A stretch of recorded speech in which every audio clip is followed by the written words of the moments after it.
I was 10 years old when my world changed forever. I still remember that night clearly, the sound of breaking glass, my mom crying, and my 5-year-old sister Sarah clutching my arm as we huddled in our shared bedroom. It was the night Mom finally had enough of Dad's drinking and kicked him out. The changes came fast. Dad disappeared completely, no visits, no child support, nothing. Mom had to work longer hours at her office job, leaving me to pick up the slack at home.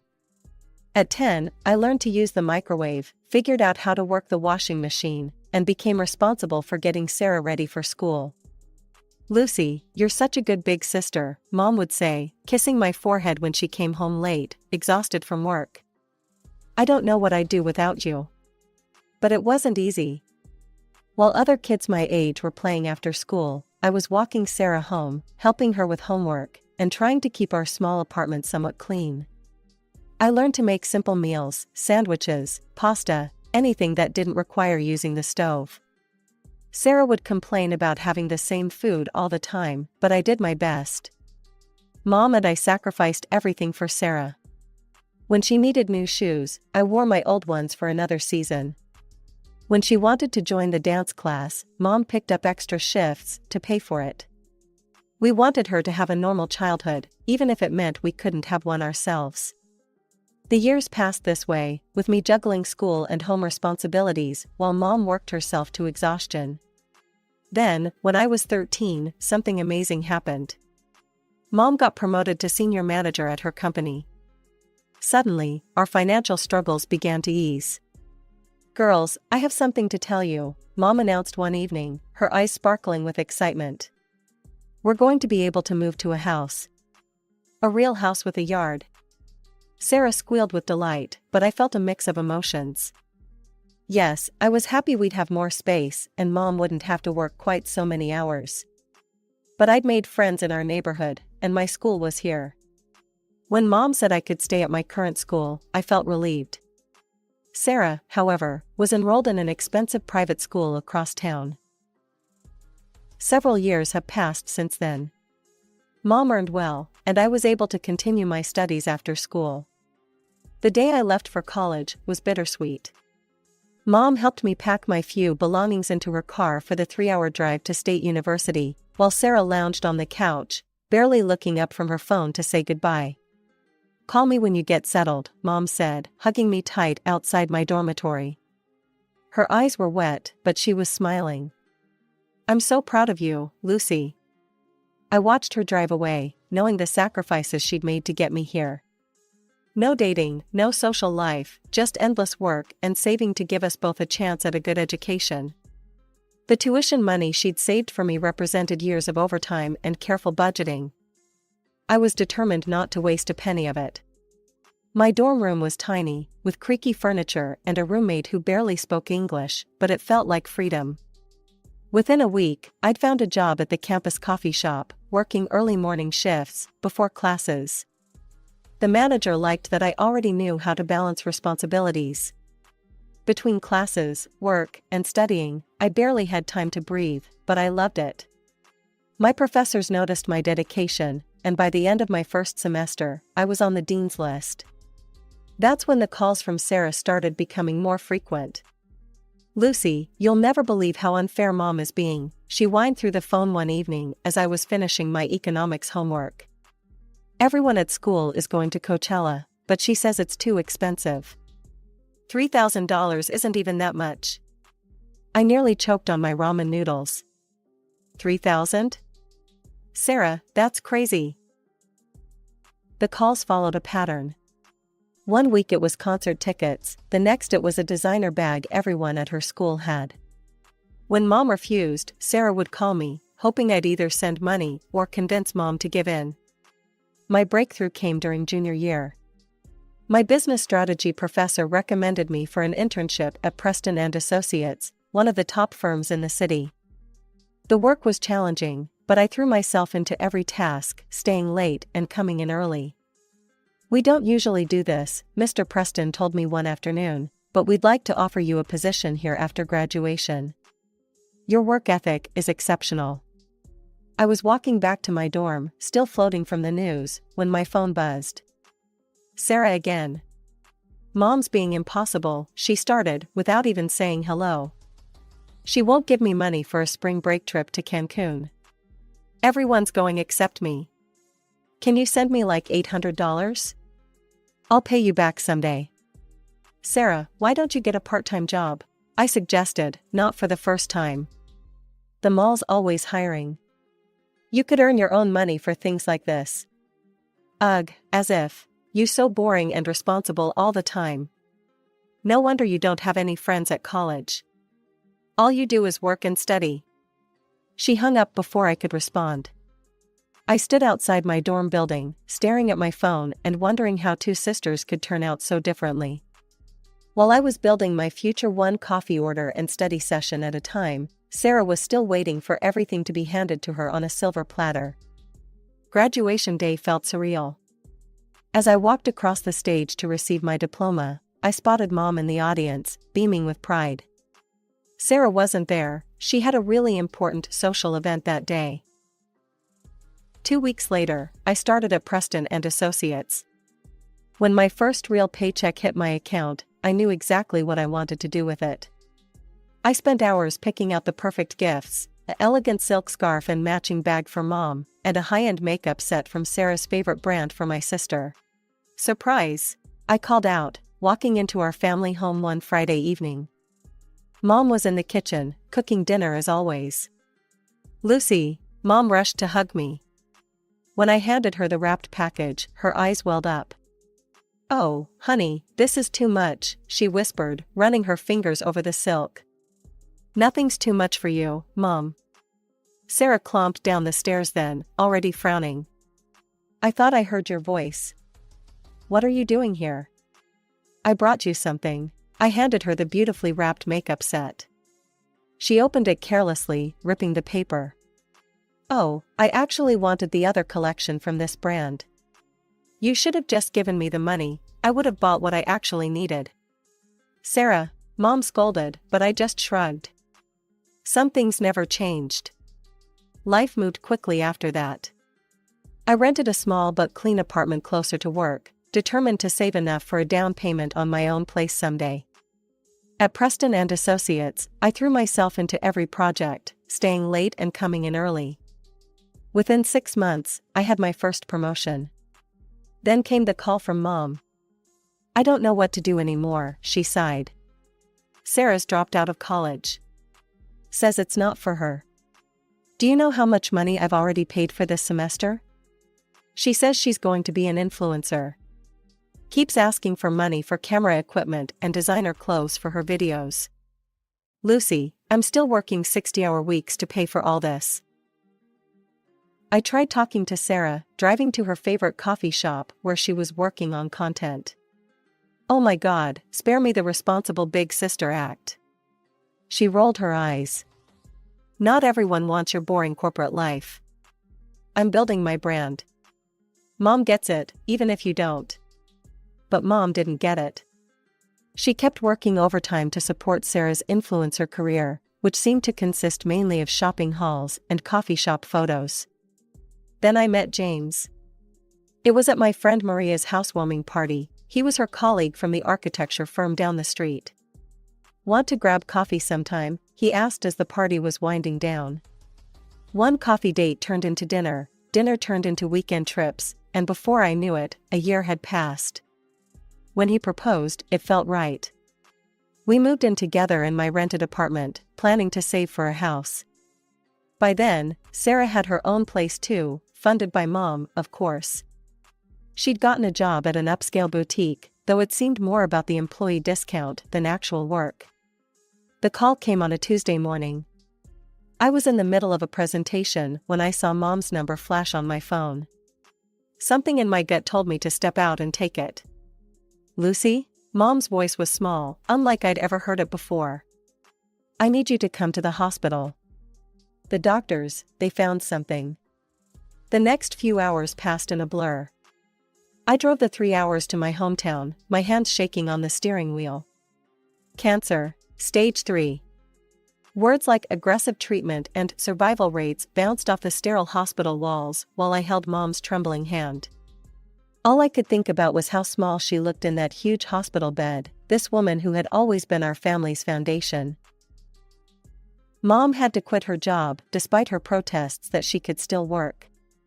Thankfully, her years of careful saving meant she had enough put aside for treatment. She'd always been preparing for some unnamed future emergency. I just never imagined it would be this. The first rounds of chemotherapy were brutal. I'd drive to Mom's house after work, help her to the bathroom, make dinner, and try not to let her see me cry as more of her hair fell out. The 3-hour drive back home in the dark was exhausting, but I couldn't bear the thought of her being alone. Sarah should be here to see this, Mom whispered one evening as I was preparing her favorite soup. She should know. I called Sarah that evening on my drive home. Mom's asking for you. I'm really busy right now, Lucy. I've got this collaboration coming up. She has cancer, Sarah. She needs both her daughters. A long pause. I can't deal with hospitals and sick people. It's too depressing, you know? I pulled over to the side of the highway, my hands trembling with anger. I'll pay you, monthly. Whatever you're making at the boutique, I'll match it if you'll help take care of Mom when I can't be here. Sarah's laugh was cold. Are you serious? I'm not going to waste my time playing nurse to a sick person. That's what actual nurses are for. The next day, I arranged for a professional nurse, Angela, despite Mom's protests that it was too expensive. You need proper care when I'm at work or driving back home, I insisted. Angela turned out to be a blessing, capable, kind, and professional in all the ways Sarah refused to be. But then a new problem emerged. James. You're never home anymore, he complained one night when I finally made it back to our apartment around midnight. I feel like I'm living alone. My mother has cancer, James. She needs me. And what about what I need? He ran his hands through his hair in frustration. When was the last time we had dinner together? Or watched a movie? Or did anything normal couples do? This isn't forever, I tried to explain, exhausted from the long drive. She's sick. She needs help. That's what the nurse is for. You don't have to drive there every single day. You're going to kill yourself with these long drives. You look exhausted all the time. But I couldn't stop. Sarah wouldn't do it. James didn't understand. And Mom had spent 25 years taking care of us. How could I do any less for her now? As the weeks of Mom's treatment wore on, I started noticing uncomfortable similarities between James and Sarah. They both had the same way of shirking responsibility, the same talent for making excuses, the same aversion to anything that wasn't fun or easy. I first noticed it during one of our weekend visits to Mom's house. While I was upstairs helping Mom with her medication and making sure she ate something, I could hear laughter floating up from below. James and Sarah were sitting in the living room, sharing jokes and stories like old friends. Honey, Mom whispered, go tell them to keep it down. I went downstairs to find them sharing Sarah's phone screen, both grinning at something. Could you two please keep it down? I asked, trying to keep my voice level. Mom's trying to rest. And James, could you come help me with her lunch? They looked up at me like teenagers caught passing notes in class. Always so serious, Sarah rolled her eyes. God, you're such a buzzkill, James added. Totally boring, they said almost simultaneously, then burst into fresh laughter at their synchronicity. I stood there, watching my husband and sister share a private joke at my expense, and felt something shift inside me. Something important was happening here, but I was too exhausted to figure out what it was. The months crawled by in a haze of hospital visits, late-night drives, and increasingly frequent moments of finding James and Sarah in deep conversation. But then, finally, a miracle, Mom's latest test showed remission. The cancer was retreating. You need a break, my boss said after I burst into tears of relief at my desk. Take some time off. You've more than earned it. That night, I browsed through travel websites, looking at beach resorts and tropical paradises. For the first time in months, I let myself dream about something other than hospital corridors and medication schedules. The Maldives?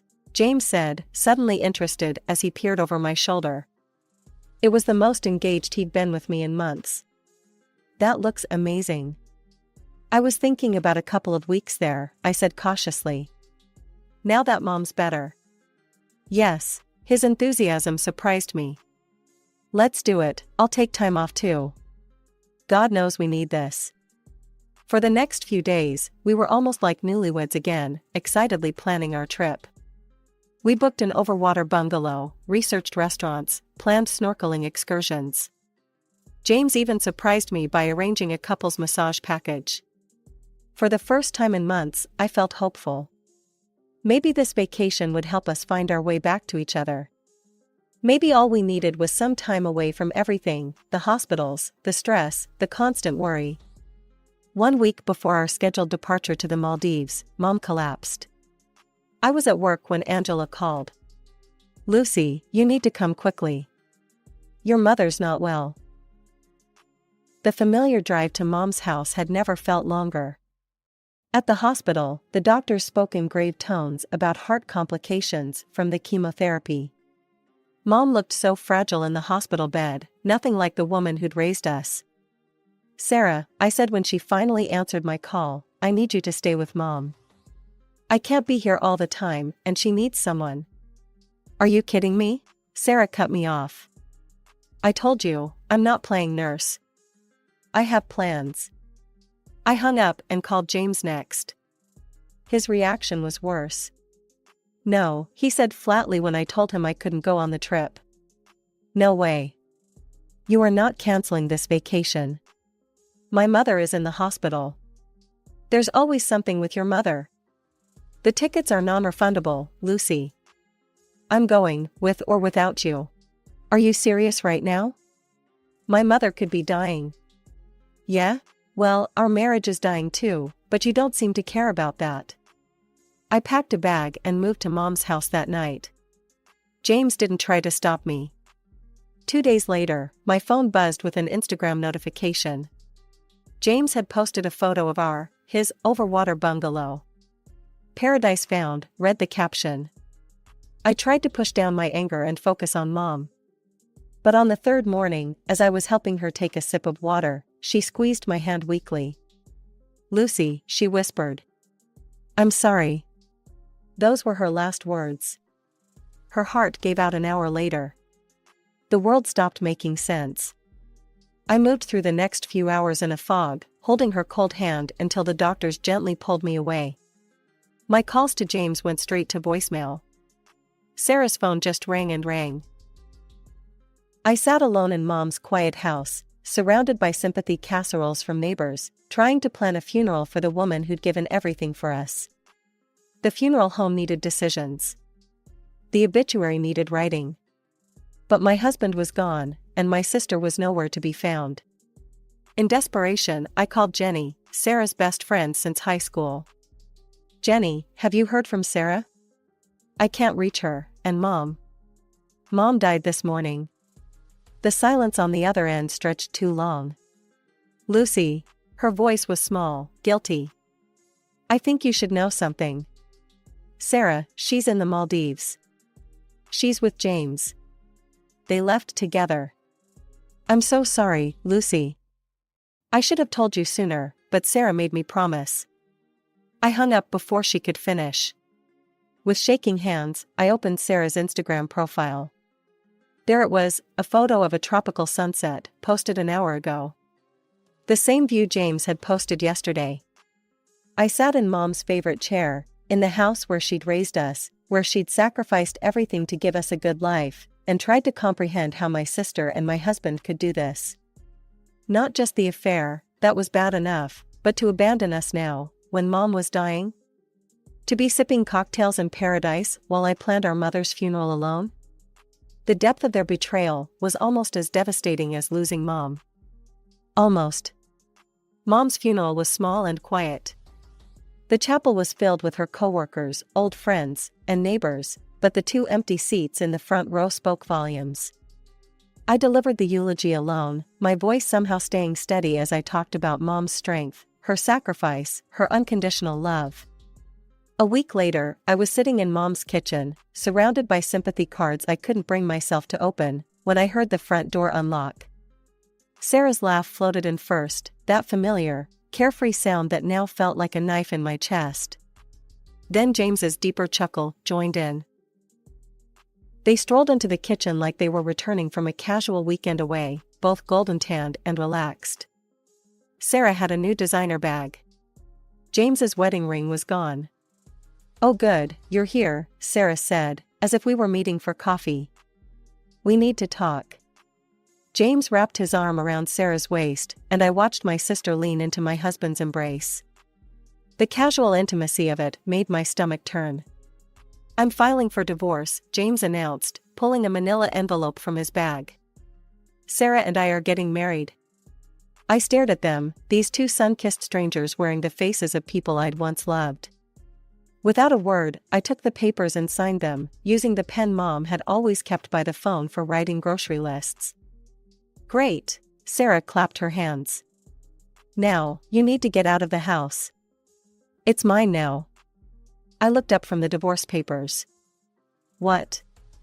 "Mom always loved me best," Sarah said, examining her manicure. "Obviously she left everything to me. I mean, I was her baby. You were just there. God, she probably felt obligated to keep you around." I packed a small bag that night, taking only what I knew was undeniably mine. I couldn't stay in that house with them, watching them play house in the space where Mom had just died. Where she'd fought so hard to live. A week later, my phone rang. It was Mom's notary, Mr. Patterson, inviting me to the official reading of the will. When I arrived at his office, Sarah and James were already there, holding hands and whispering to each other like teenagers. Sarah shot me a triumphant smile. Mr. Patterson cleared his throat and began to read. "I, Elizabeth Marie Chen, being of sound mind, declare this to be my last will and testament." I watched Sarah's smile grow wider with each preliminary paragraph. Then Mr. Patterson reached the distributions. "To my eldest daughter, Lucy Chen, I leave my house at 1542 Maple Street, and all my savings accounts totaling $400,000. Sarah's smile vanished. "What?" "To my youngest daughter, Sarah Chen, I leave $50,000, with the hope that she will use it wisely." I feel compelled to add that I recently overheard Sarah discussing her anticipation of my death and her plans for all that cash. While this was painful to hear, it only confirmed what I already knew about both my daughters' characters. Sarah's face had turned an ugly shade of red. James was suddenly very interested in his shoes. Additionally, Mr. Patterson continued, "I have left a private letter for Lucy." He handed me an envelope. Inside was a single page in Mom's familiar handwriting. "My dearest Lucy, you have always been the strongest of us, even when you thought you weren't. You learned early what Sarah never did, that love means showing up, even when it's hard. Especially when it's hard. I'm leaving you everything because I know you'll use it wisely. As for Sarah, I'm leaving her enough to help her if she truly needs it, but not enough to hurt her. If she ever truly changes, truly grows up, you can help her if you choose to. But only if she earns it. All my love, Mom." I had barely finished reading Mom's letter when Sarah's scream echoed off the notary's office walls. "This is ridiculous. I'll sue you, Lucy. I'll take half of everything." Mr. Patterson adjusted his glasses calmly. "Miss Chen, the will is ironclad. Your mother had it properly witnessed and notarized 3 months ago, shortly after she overheard your conversation about her death. You don't have any grounds for contest." James stood up then, straightening his tie like he was preparing for a business negotiation. "Actually, I believe I'm entitled to half of Lucy's inheritance. We were still married when Elizabeth drew up the will, Anne." "Mr. Turner," Mr. Patterson interrupted, "I've been practicing law in this state for 30 years. Inheritance is not considered marital property here, even if received during marriage. You have no claim to any of it." I watched their faces as it sank in, they'd get nothing but Sarah's $50,000. No house, no savings, no easy path to the luxury lifestyle they'd been dreaming of while mom was dying. They left, but it wasn't the end. For weeks, James kept trying to contact me.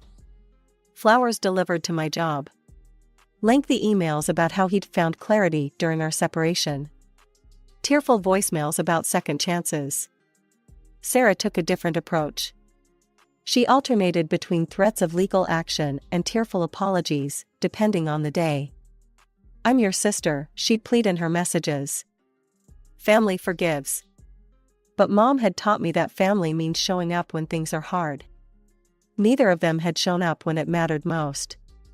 Through mutual friends, I heard they'd moved in together, playing house with Sarah's $50,000. It lasted exactly 2 months before they imploded.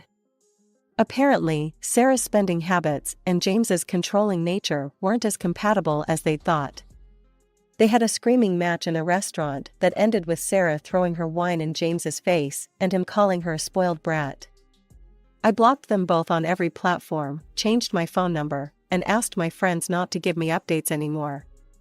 Some stories don't need to be followed to their end. Now, 6 months later, I'm sitting in my kitchen, drinking coffee from her favorite mug. The house still holds her presence in every corner, but it's not painful anymore.